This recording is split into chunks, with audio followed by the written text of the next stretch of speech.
One of the main forces in the liberation of Mosul will be the Kurdish military known as the Peshmerga.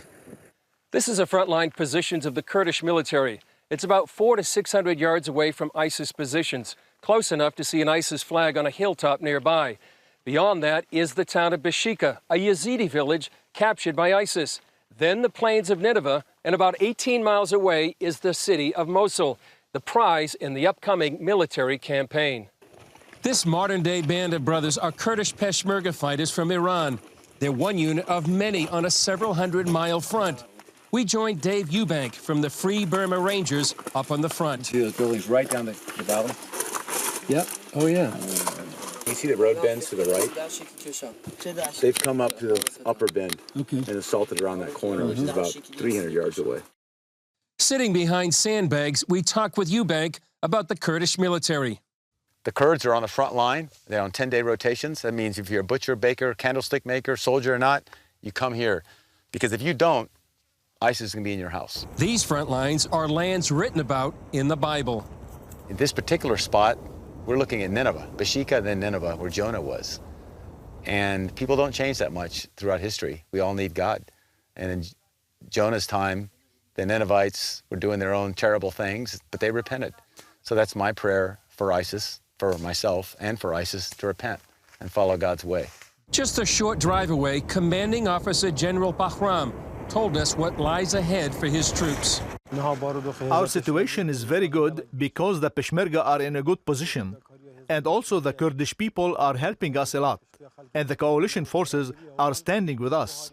He won't be alone. Military leaders from several European nations met with the general. This German commander told us how the Europeans established a center to train the Kurdish Peshmerga and prepare for the Mosul offensive. They'd need not only training, but a morale boost. Helping with that need is Sister Peshmerga, who comes to the front lines to encourage the troops. She also delivered a message to the world. I want to say, please, we need help. Bring the gun. We need the help. Bring the good things for the Peshmerga, because we fighting, Peshmerga fighting to all the world. Eubank says the battle is between freedom and tyranny. Down there is oppression, darkness, and death. Here is light, freedom, and movement. We all just came here. Nobody stopped us. We came all the way here. We can go back. You can do whatever you want tonight. You can leave the country if you want. You can stay. You can't do that there. You will dress this way. You will talk this way. You will pray this way. And you will stay until we tell you. Yet life on the front lines means daily harassment by ISIS with mortar attacks. 2 mortars just hit. One was about 300 yards away. Another was about 500 yards away. This is fired by ISIS at a village just over the ridge here. And this happened yesterday. A Peshmerga fighter was killed just in a position we were just a little while ago. So this is what happens most every day here in the front lines. It's an attack reminiscent of the trench warfare from World War I. This Kurdish commander showed us the number of mortars shot at his position. Eubank says the U.S. presence makes a difference. 3 very positive things the U.S. presence does here. One is we help stop ISIS and defeat them. Second, we save lives. The third thing is our presence creates an environment and a possibility and the conditions for people to talk together that normally wouldn't.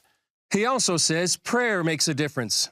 And my 3 prayers are ISIS would be stopped, Kurdistan would be free, and the hearts of all enemies would change to follow Jesus. Many other Christians are praying too, like Milad. He fled his home 2 years ago when ISIS captured his village, just a few hundred yards away from the Kurdish front lines.